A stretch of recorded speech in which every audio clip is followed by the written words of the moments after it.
नमस्कार दोस्तों। आज के करेंट अफेयर का पहला प्रश्न है, भारत में राष्ट्रीय मतदाता दिवस कब मनाया जाता है? यह मनाया जाता है दोस्तों 25 जनवरी को। अगर इसके बारे में देखें तो भारत ने 25 जनवरी 2025 को अपना 15वां नेशनल वोटर्स डे यानी मतदाता दिवस मनाया है।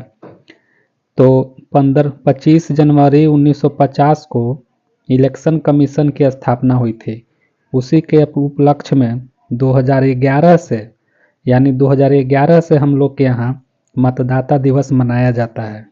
अगर आप लोग से पूछें, इलेक्शन कमीशन यानी कि निर्वाचन आयोग, भारत में एक निर्वाचन आयोग है। हमारे संविधान में यह निर्वाचन आयोग के सिद्धांत को किस देश से लिया गया है? तो इसका जवाब होगा, यह हमारे देश में किसी अन्य देश से लिया हुआ नहीं है, बल्कि डॉक्टर भीमराव अंबेडकर जी के सपनों के चलते यह भारत में निर्वाचन आयोग की स्थापना हुई थी, जो कि भारत का अपना है, किसी देश से लिया हुआ नहीं है। भारतीय नेताओं ने संविधान लागू करने के लिए 26 जनवरी को ही क्यों चुना था? तो 26 जनवरी को हमारा आज के डेट में गणतंत्र दिवस मनाया जाता है। अगर हम देखें तो 26 जनवरी को ही हमारे देश में संविधान पूर्ण रूप से लागू हुआ था। जी हाँ दोस्तों, हमने एक शब्द का प्रयोग किया, पूर्ण रूप से लागू हुआ था। अगर इसके पीछे के ऐतिहासिक बातों को देखा जाए तो 1930 में इस दिन स्वतंत्रता दिवस मनाया गया था, यानी कि 1930 से 15 अगस्त 1947 तक के बीच के समय को 26 जनवरी के ही स्वतंत्रता के रूप में मनाया जाता था। और 26 जनवरी के दिन हमारा संविधान इसी वजह से लागू हुआ क्योंकि 26 जनवरी 1950 से पहले यानी 1947 से पहले इसी दिन को स्वतंत्रता दिवस मनाया जाता था। इसी को ऐतिहासिक यादगार बनाने के लिए 26 जनवरी को ही गणतंत्र दिवस मनाने का फैसला लिया गया और इसी दिन भारतीय संविधान को पूर्ण रूप से लागू किया और स्वतंत्रता दिवस 15 अगस्त को मनाया जाने लगा। भारतीय अंतरिक्ष अनुसंधान संगठन इसरो अपना 100वां उपग्रह कब लॉन्च करेगा? तो यह लॉन्च करेगा दोस्तों 29 जनवरी 2025 को यह लॉन्च करेगा। सतीश धवन स्पेस सेंटर श्रीहरिकोटा से लॉन्च किया जाएगा।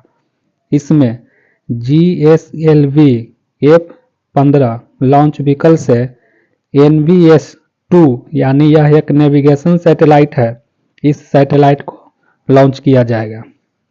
अगला प्रश्न देखने से पहले मैं आपको बता दूं, मैं इस चैनल पर डेली के most important current affair question लेकर आता हूं। आप कृपया इस चैनल को सब्सक्राइब कर लें।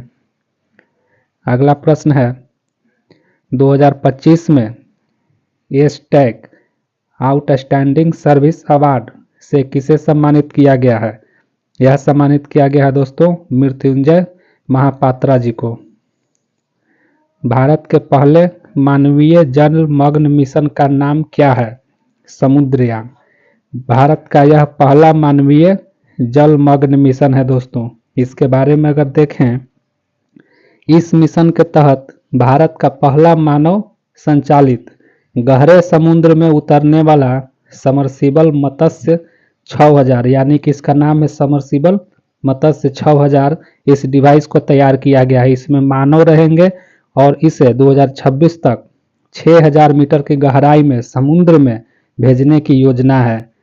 तो इसमें अभी तक दुनिया के 5 देश जो हैं कि इस तरह के काम किए हैं। फ्रांस, अमेरिका, रूस, चीन और जापान, इन देशों ने इस तरह के काम किए हैं। भारत भी अब मानव संचालित समरसिबल मत्स्य 6000 डिवाइस को समुद्र में भेजने के लिए समुद्रयान मिशन को लॉन्च किया है। एनिमी प्रॉपर्टी एक्ट भारत में पहली बार कब लाया गया था? एनिमी प्रॉपर्टी एक्ट कहें तो शत्रु का प्रॉपर्टी एक्ट, इससे संबंधित यह एक प्रकार का अधिनियम था जो 1968 में लाया गया था। आज के विषय में यह चर्चा का विषय इसलिए बना हुआ है क्योंकि इसी एक्ट के तहत सैफ अली खान जो कि एक अभिनेता हैं, इनका करोड़ों की संपत्ति आज सरकार अपने अंडर में ले सकती है। इसी वजह से यह आज चर्चा का विषय बना हुआ है। हाल ही में सम्मान संजीवनी ऐप किस सरकार द्वारा लॉन्च किया गया है? यह लॉन्च किया गया है दोस्तों हरियाणा सरकार द्वारा। किस भारतीय नौसेना के जहाज ने हाल ही में मॉरिशस में 25,000 वर्ग समुद्री मील क्षेत्र का हाइड्रोग्राफिक सर्वेक्षण पूरा किया है? यह पूरा किया है दोस्तों आईएनएस सर्वेक्षक ने। हाल ही में भारतीय सस्टेनेबल नेचुरल रबर पहल का उद्घाटन कहाँ किया गया है?